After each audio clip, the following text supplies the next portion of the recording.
and welcome to this Astranti tuition video for the case study exam. In this video we are going to be specifically looking at the actual exam itself, looking at why the case study is different to the objective test exams you will have sat in the past. We'll also look at the system that you are going to be using in your exam, looking at the timings for your questions, how to plan your time effectively, before looking at some various different things you need to be aware of when taking your exam. So we're going to start by looking at just why the case study is different. And the main reason for that is it's not just about the knowledge. When you were taking your objective test exams, it was all about your ability to repeat textbook knowledge, to revise textbook knowledge, learn it, and then repeat it. But that's not the case in the case study exam. Yes, you will need that knowledge, but it's more of a test of your ability to apply that knowledge, and specifically apply that knowledge in a real world scenario. Remember that CIMA need to know you are capable of being a qualified management accountant. They need to know that you are able to use this knowledge to drive performance within the business that you are operating in. And the other big difference is the way that it is examined.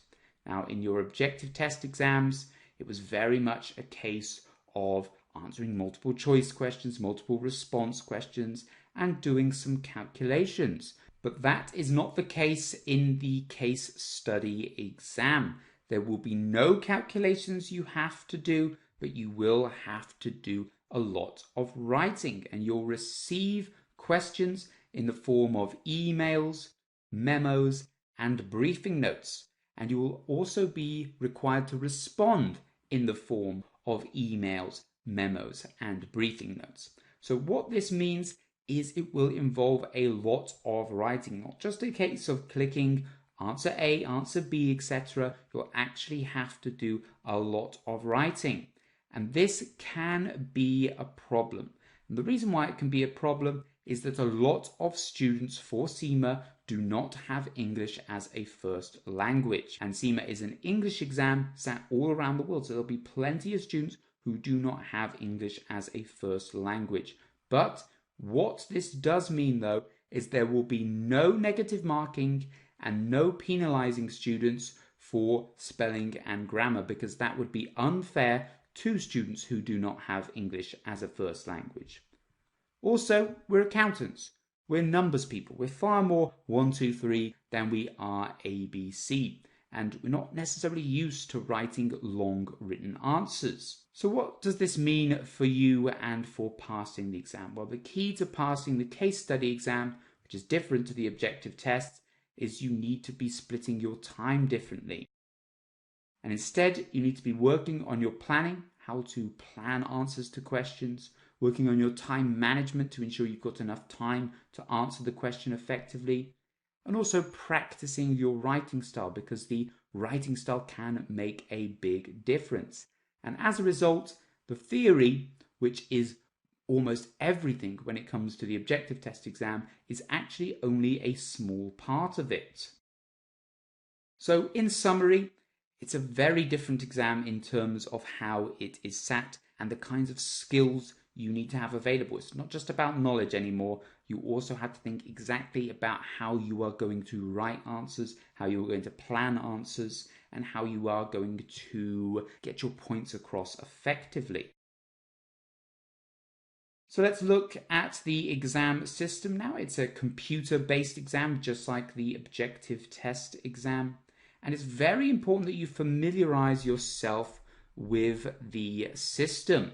So what we're going to do now is look at the actual system that you will be sitting your exam on. And although this example is of the strategic case study exam, the principle is the same. It's the same system regardless of which exam you are taking.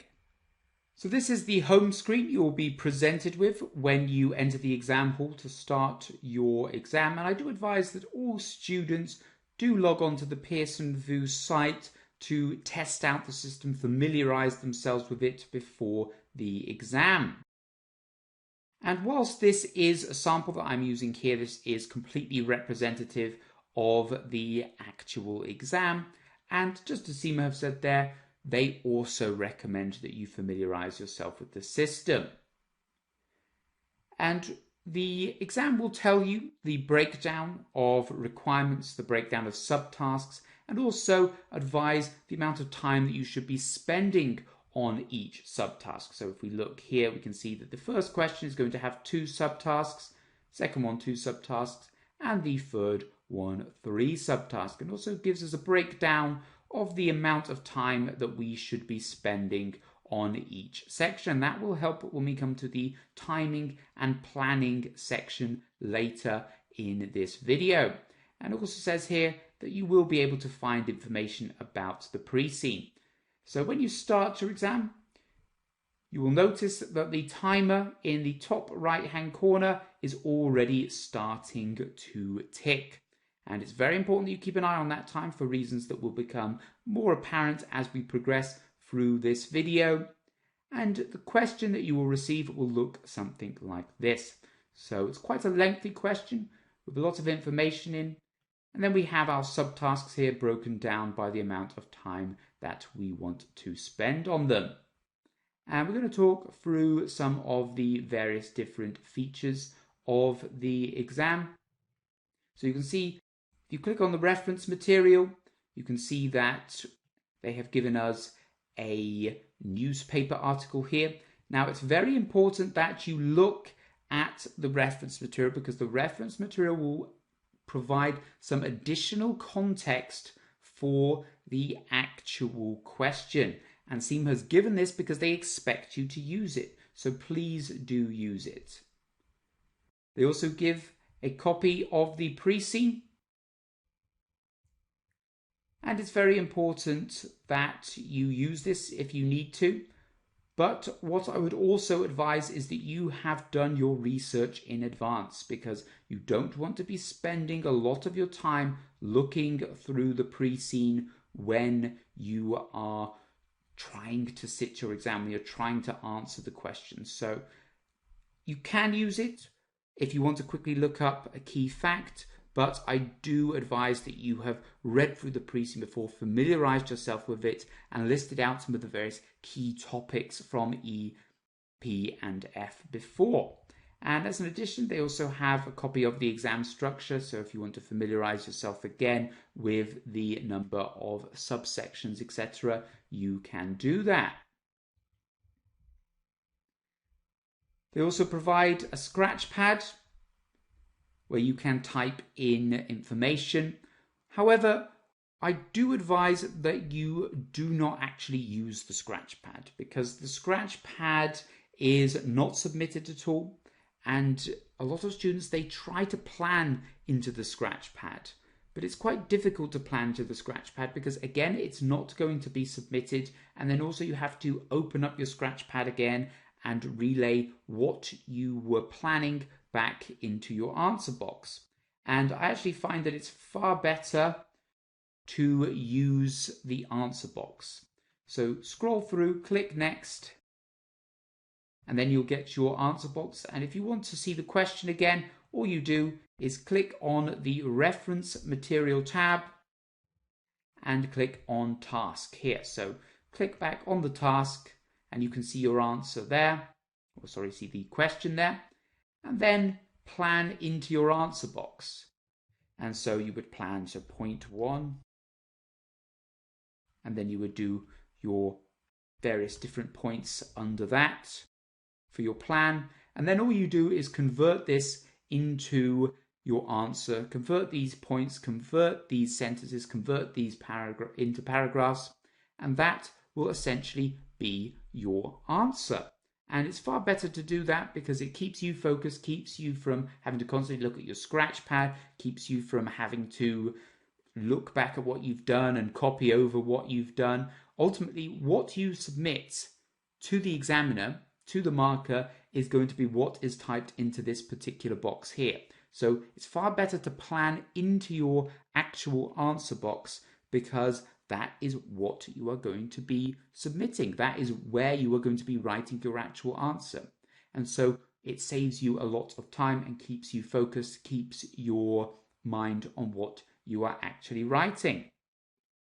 And then once you have finished, it's very unlikely that you will have finished before the time because of the timing constraints of this exam. And I also advise you to use all of your time because, as I'll show you, as we click next, big box comes up saying you're about to leave this exam and you will not be able to return once you have left.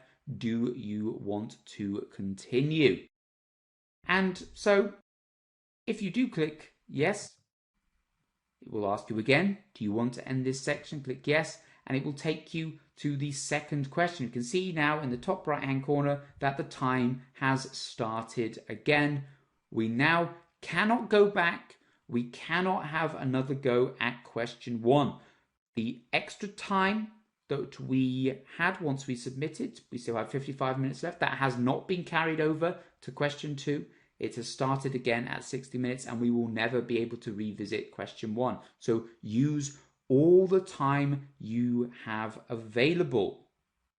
So in summary, make sure you know the pre-scene in advance, because whilst you can look at the pre-scene in the exam, it will take up a lot of your time. Also, make sure you know the industry, that you can bring up those key trends, key issues, key industry examples from the industry to illustrate to the examiner that you have done the research and that you are someone with business acumen. Plan effectively, and when you plan, use the answer box, because that is what is going to be submitted. It helps keep you focused and keeps you from duplicating your own efforts if you write the same thing in the scratch pad as you do in the answer box. So thank you for watching this video. I hope you have enjoyed it and more importantly you have found it useful. I'd like to finish by just telling you a few things about the products that we produce here at Astranti and the ones that are part of our course. So these materials can all be purchased as part of the course or purchased individually. So we have our study text. We have 3 study texts for all the objective test exams. So 3 study texts for E1, P1, F2, F3, etc. But we also have the study text specifically for the case study exams, split into 2 parts. The first is about how to approach the exam, how to analyze the information, how to plan your answers, how to write your answers, and also the second part, which looks at the key theories from the objective test levels that are relevant to the particular case study. So if you are looking at P2, F2, E2 for the management exam, F3, P3, E3 for the strategic case study exam, and so on. We have our course videos, which look at how to plan your answers, how to manage your time effectively. These are the key reasons why people fail the exam. We have our pre-scene analysis, which looks at the pre-scene in a lot of depth, applies key information to that, and also concludes with the strategic analysis, where we look at the various different models in the CIMA syllabus and apply them to the case, and also the top 10 most likely issues to arise in your exam. Generally, we have a 70 to 80% accuracy rate on our top 10 issues. Our industry pack, which details in great depth the history and the current contemporary issues within the particular industry that the pre-scene is based on. We also have 20 to 25 industry examples that you can use within your answers. We have mock exams that can be purchased with or without marking and feedback, where you can get some real exam practice in, look for the kinds of things that the examiner is going to bring up in the exam, and also get marking and feedback from expert markers who have marked for CIMA and for us for many years, who know exactly the kind of things that the examiner is looking for, exactly the kinds of mistakes that students often make, and can provide lots of detailed feedback to ensure that you improve on your performance. We also have our master classes, which are 2 day-long classes which look at all the key issues facing students in the exam. We will also go through live planning, showing you how to plan your answers effectively, how to write your answers effectively. Again, key things that cause people to fail the strategic case study exam, or any of the case study exams for that matter.